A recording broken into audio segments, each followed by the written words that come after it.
चलो तो स्टार्ट करते हैं भाई। टाइप ऑफ टाटोमर, ठीक है, यदि लिखना आप type of टाटोमर।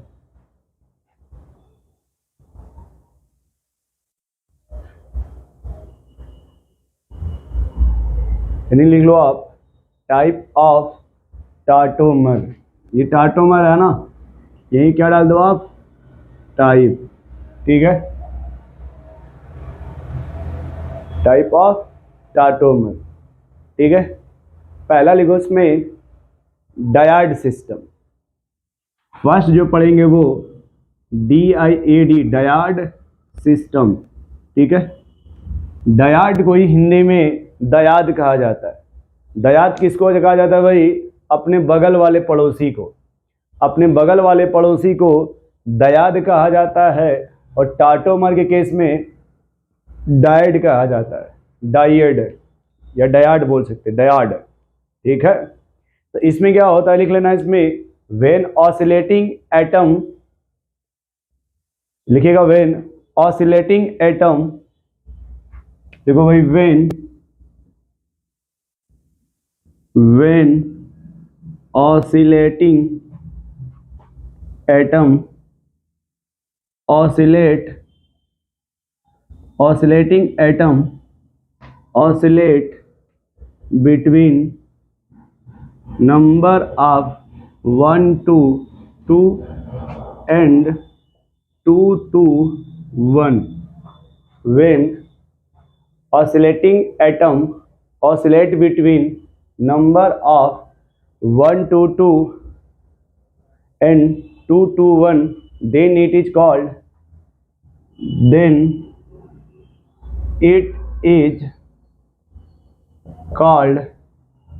Died system. It is called dyad system. जैसे मान लो ए डबल बॉन्ड बी, और जो ए है उस पर लगा हाइड्रोजन, उस पर क्या लगा है, हाइड्रोजन। और जो ए है उसका नंबर दे दो ए, उसका नंबर दे दो बी, ठीक है। ए को मान लो अपने मन से नंबर 1 और बी को मान लो नंबर 2। जब ऑसिलेशन हुआ तो हुआ क्या कि जो ए था और जो बी था, अब जो ए हाइड्रोजन था वो 1 के पास था, और जब नंबरिंग किया गया ए को 1 बोला गया और 2 को बी बोला गया। जो हाइड्रोजन 1 के पास था वो हाइड्रोजन 2 के पास आ गया, जो हाइड्रोजन 1 के पास था वो हाइड्रोजन 2 के पास आ गया। तो जो 1 के पास था 1 से देखो लिखा व्हेन ऑसिलेटिंग एटम, ये ऑसिलेटिंग एटम है, ऑसिलेट बिटवीन नंबर ऑफ 1 से 2, तो देखो 1 से 2 चला गया, और फिर 2 से किस पर आ जाएगा, 1 पर। अगर ये 2 है फिर ऑसिलेट करेगा तो 1 पर आ जाएगा, तो 1 से 2, 2 से 1, इसी को बोलते हैं डायड सिस्टम। जैसे आप जब एग्जाम्पल लिखा जाएगा, एग्जाम्पल देखो पहला लिखा जाएगा हाइड्रोजन साइनाइड के केस में। जैसे ये हाइड्रोजन किससे अटैच्ड है भाई, कार्बन से। अब मान लो ये जो कार्बन इसका नंबर 1 और नाइट्रोजन का 2 नंबर हो गया, कार्बन का नंबर 1 दे दीजिए और हाइड्रोजन का नंबर 2 दे दीजिए। तो फिर यहाँ आप देखिए ये क्या हुआ कि जो कार्बन नाइट्रोजन था, अब वो जो हाइड्रोजन था वो किसके पास आ गया वहाँ से, तो ये कार्बन के पास था 1 नंबर पे, अब वो आ गया नाइट्रोजन के पास। जैसे ही नाइट्रोजन के पास आएगा तो देखो यहाँ कहा जाएगा कि जो हाइड्रोजन नंबर 1 पर था, नंबर 1 पर था, वो नंबर 1 से नंबर 2 पे आ गया क्या, बोलो भाई। और जैसे ही नंबर 2 पे आएगा तो कहा जाएगा इस एटम का ऑसिलेशन हो गया, यानी ये ऑसिलेटिंग एटम है जो ऑसिलेट कर रहा है 1 से 2 पर और 2 से 1 पर। अब देखो यहाँ थोड़ा सा देखना, यहाँ पे एक मामला आएगा चार्ज का, कि जब ये बनेगा देखना ट्रिपल बॉन्डेड और ये नाइट्रोजन और ये हाइड्रोजन, तो ये प्लस होता है, ये माइनस होता है। ठीक है, ये फॉर्मल चार्ज पढ़ोगे आप केमिकल बॉन्डिंग में, ये माइनस होता है और ये प्लस होता है। ठीक है, तो यहाँ दिखाया जाएगा कि इस पर प्लस आएगा, इस पर माइनस आता है, क्योंकि ऑक्टेट भी कंप्लीट करना होता है। ठीक है, तो दूसरा एग्जाम्पल देखो यहाँ पे। अब अगर मान लो यहाँ पे लिखा हो इसके जगह AgC ट्रिपल बॉन्ड N, ठीक है, और वो फिर बन जाए AgN ट्रिपल बॉन्ड C। अब देखो वही सिल्वर जो पहले कार्बन से अटैच्ड था वो अब नाइट्रोजन से अटैच्ड हो गया। अगर मान लेते हैं नंबर 1 है तो नंबर 2 होगा, तो फिर ये नंबर 1 तो नंबर 2 हो गया। तो जैसे ये नंबर 2 हो जाएगा, इस नाइट्रोजन पे प्लस हो जाएगा और कार्बन पे माइनस होता है। ठीक है, या फिर देखो अगर इसके जगह लिखा हो HON डबल बॉन्ड O। ठीक है, अब थोड़ा यहाँ देखना, यहाँ पे 1-2 मामला समझना कि मान लो जो हाइड्रोजन से अटैच्ड 1 हो गया, 2 ये 3 हो गया, तो जो हाइड्रोजन है वो अगर 2 पर आ गया, जो हाइड्रोजन है अगर 2 पे आ गया तो देखो कैसे जुड़ेगा वो। अगर 2 पे आ गया तो क्या 2 पे नाइट्रोजन है क्या, कुछ देखो ऐसे जुड़ जाएगा, ये प्लस हो जाएगा, ये माइनस। तो देखो ये जो हाइड्रोजन था पहले 1 नंबर पे था, वही हाइड्रोजन देखो यहाँ पे, अब वही हाइड्रोजन यहाँ पे, क्योंकि ये ऑक्सीजन 1 था, ये 2 था ना, ये तब 2 पर आ गया ना वही। तो जब ये 1, 2 मतलब एक चेंज हो रहा, जब हाइड्रोजन 1 से 2 पे आ रहा हो या 2 से 1 पे जा रहा हो, इसी को बोलते हैं डायड सिस्टम। इसी को क्या बोलते हैं, डायड सिस्टम। फिर देखो अगर यही हाइड्रोजन जो है, यही हाइड्रोजन देखो फिर ऐसे लिखा रहा है, दिख रहा है कि नहीं, यहाँ पे दिख रहा है, देखो यही हो इस तरह से ON डबल बॉन्ड O, मान लो नंबरिंग कर दो 1 2 3, और फिर वो फिर इस तरह से आ जाए डबल बॉन्ड N, फिर O इधर आ जाए, तो कहा जाएगा कि ये अगर इस तरह से हो गया तो ये आइडेंटिकल हो जाएगा। क्या हो जाएगा, आइडेंटिकल। क्या हो जाएगा, आइडेंटिकल। लेकिन अगर यहाँ पे मेंशन कर दिया जाए, ठीक है, मेंशन ये कर दिया जाए कि अगर ये जो ऑक्सीजन है, मैं यहाँ लिख दूं थोड़ा सा, मुझे लगता है ऊपर वाले एग्जाम्पल आप लिख लिए होंगे, A से B वाला। यदि देखो यहीं पे अगर ऐसे लिखा हो, ये हाइड्रोजन, ये ऑक्सीजन, ये नाइट्रोजन, ये डबल बॉन्ड ऑक्सीजन, और फिर यहाँ लिखा जाए HON डबल बॉन्ड O, और यहाँ पे जो ऑक्सीजन उसका नंबरिंग कर दिया जाए। नंबरिंग ऐसे किया जाए कि ये जो ऑक्सीजन उसका मास नंबर 16 है और ये जो मास नंबर है वो 18 है। देखो ये जो ऑक्सीजन उसका मास नंबर 16 है, ये जो ऑक्सीजन उसका मास नंबर 18 है, 18। देखो ये कहा जाएगा कि अगर ये मान लो अब हाइड्रोजन ये 18 हो गया और ये कितना हो गया, 16। ठीक है, ये 18 पहले 16 था, लेकिन अब हाइड्रोजन किससे अटैच हो गया, 18 से। तो इस टाइप के ऑसिलेशन को बोला जाएगा आइसोटोपिक टाटोमर या आइसोटोपिक ऑसिलेशन। तो अगर इस टाइप का होगा तो इसे कहा जाएगा आइसोटोपिक ऑसिलेशन या टाटोमर। ठीक है, आइसोटोपिक ऑसिलेशन या आइसोटोपिक टाटोमर, आइसोटोपिक ऑसिलेशन या आइसोटोपिक टाटोमर। ठीक है, चलो तो ये समझ गए डायड सिस्टम। ये देखो डायड सिस्टम ये नहीं होगा क्योंकि ये 1:3 का रेशियो हो गया। तो हम यहाँ पे ये समझाना चाह रहे थे कि अगर ये जो ऑक्सीजन मान लो ये हाइड्रोजन 16 से अटैच्ड है और फिर वही हाइड्रोजन अगर 18 से अटैच्ड हो गया, ये आइसोटोप है ना, ये इसको आइसोटोपिक ऑसिलेशन या आइसोटॉपिक टाटोमर बोला जाएगा, आइसोटॉपिक ऑसिलेशन या आइसोटॉपिक टाटोमर बोला जाएगा। ठीक है, तो नोट कर लो आप इसे। और याद रखना, ये अगर जब हाइड्रोजन रहेगा तो टाटोमर कहा जाएगा। अगर तुम यहाँ पे अल्काइल ग्रुप लगा देते R, ठीक है, तो फिर ये फंक्शनल हो जाएगा। अगर मान लो यहाँ पे R लगा दोगे तो साइनाइड कहा जाएगा, और ये यहाँ पे ये आइसोसाइनाइड हो जाएगा। तो अगर एक साइनाइड हो और दूसरा आइसोसाइनाइड हो तो वो फंक्शनल आइसोमर हो जाएगा। लेकिन अगर वो हाइड्रोजन का सिर्फ चेंजिंग होगा, जो स्ट्रक्चर दूसरा चेंज बन रहा है उसमें अगर हाइड्रोजन का चेंजिंग हो रहा है तो वो फिर टाटोमर बोला जाएगा। नोट कर लो भाई से। चलो अब स्टार्ट किया जाए भाई। देखिएगा, ट्रायड सिस्टम, दूसरा इसका टाइप है TRIAD, triad system, triad system. ठीक है, ट्रायड सिस्टम में क्या होता है लिखना, जैसे वो 1 से 2 था तो डायड बोलते थे, ये 1 से 3 होगा। क्या होगा? 1 से 3। लिखो, when oscillating atom, when oscillating नहीं, when oscillation, देखो भाई, when oscillating atom oscillates,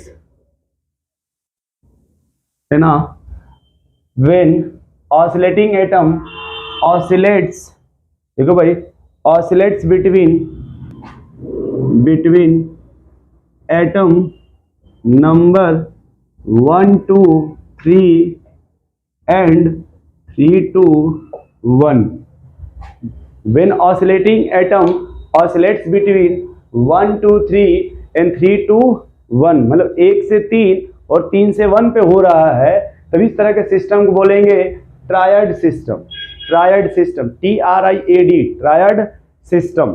ठीक है, इसका पहला एग्जांपल होता है कीटो इनॉल टाटोमर। पहला इसका नाम दिया गया, इसमें जो पहला पढ़ोगे A, उसे कहा जाएगा कीटो इनॉल टाटोमर,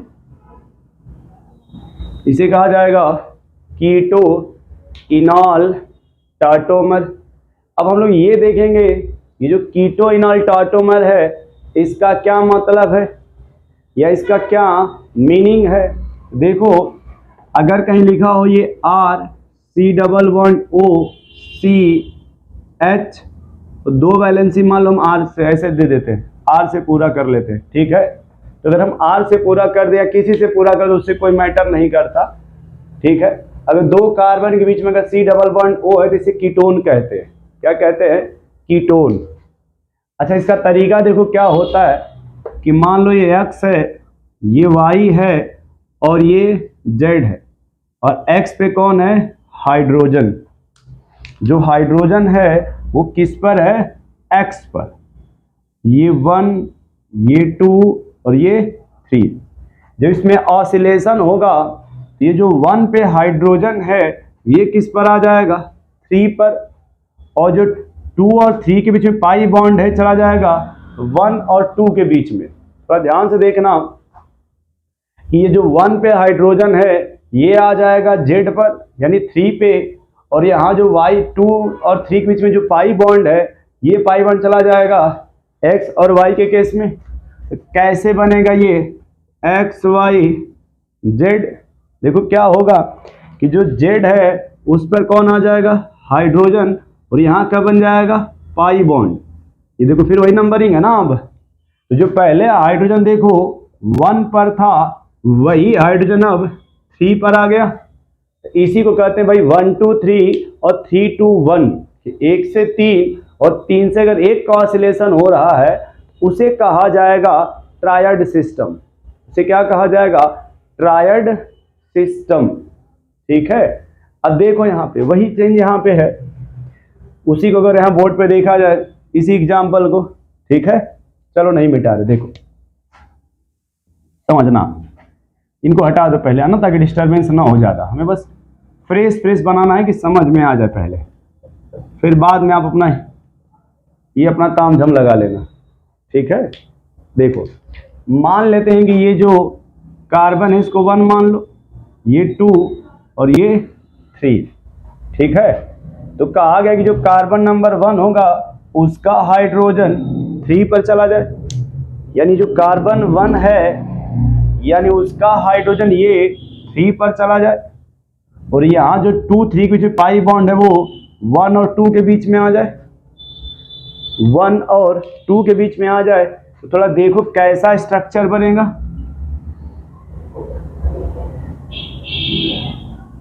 देखो ये जो ऑक्सीजन है उसके पास कौन जा रहा है, हाइड्रोजन, और यहां क्या बन जाएगा, डबल बॉन्ड। तो जब इसका नाम पूछा जाएगा कि बताओ भाई ये कौन सा फंक्शनल ग्रुप है, कौन सा फंक्शनल ग्रुप है, ये देखो ये कीटो है, कीटोन बोलते हैं इसको, और इधर देखोगे तो डबल बॉन्ड को इन बोलते हैं, प्लस अल्कोहल का सफिक्स होता है OL, ऑल, ऑल।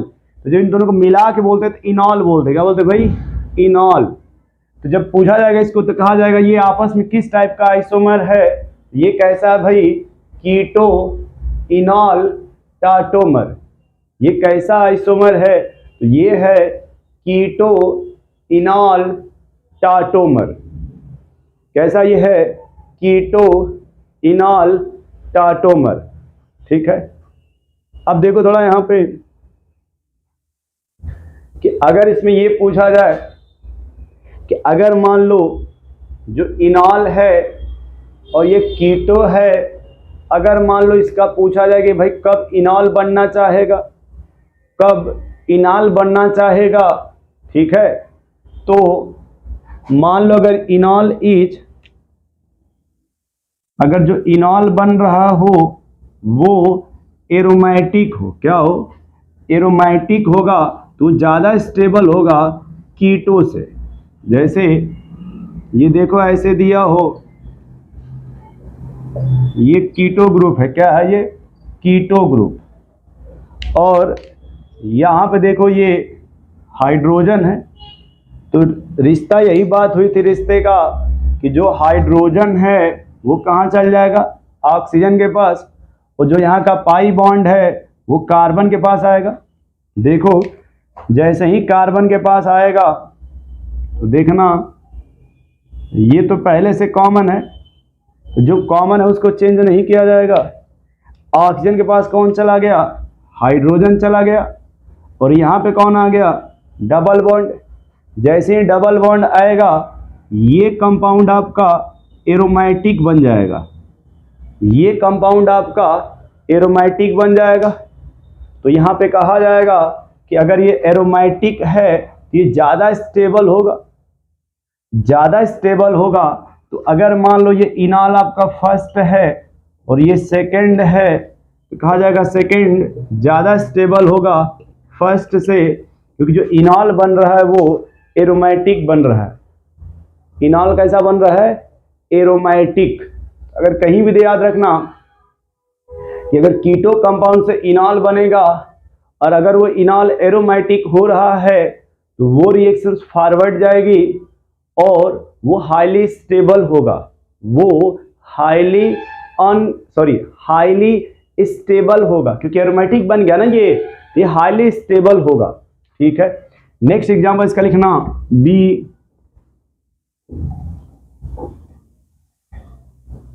में लिख लो भाई, keto is 1,3 di carbonyl. B लिखना, देखो भाई कीटो इज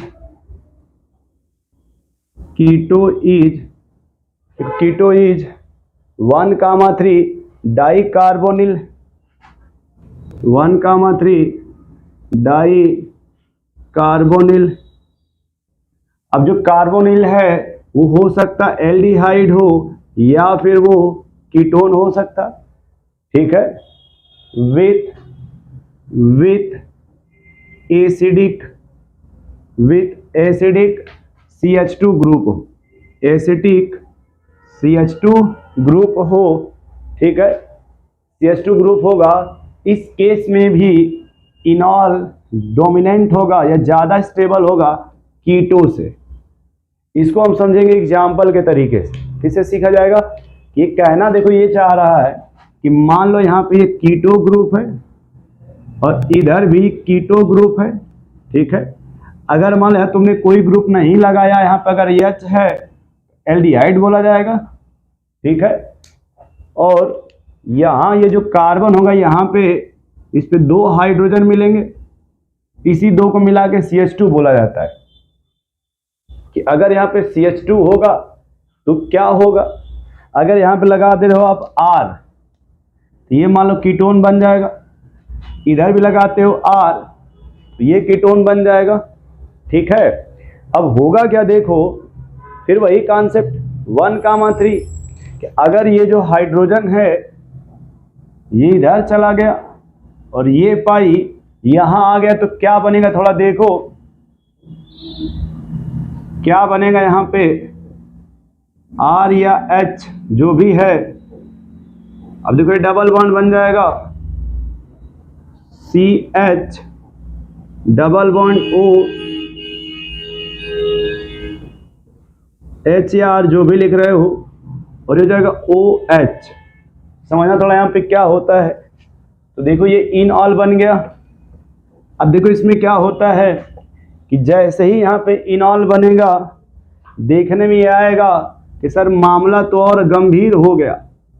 ये तो इंट्रा मॉलिक्यूलर H बॉन्डिंग हो गई, और अगर इंट्रा मॉलिक्यूलर H बॉन्डिंग है और अगर ये H बॉन्डिंग में रिंग का फॉर्मेशन होगा तो उसे कहा जाएगा चिलेशन। इसे क्या कहा जाएगा?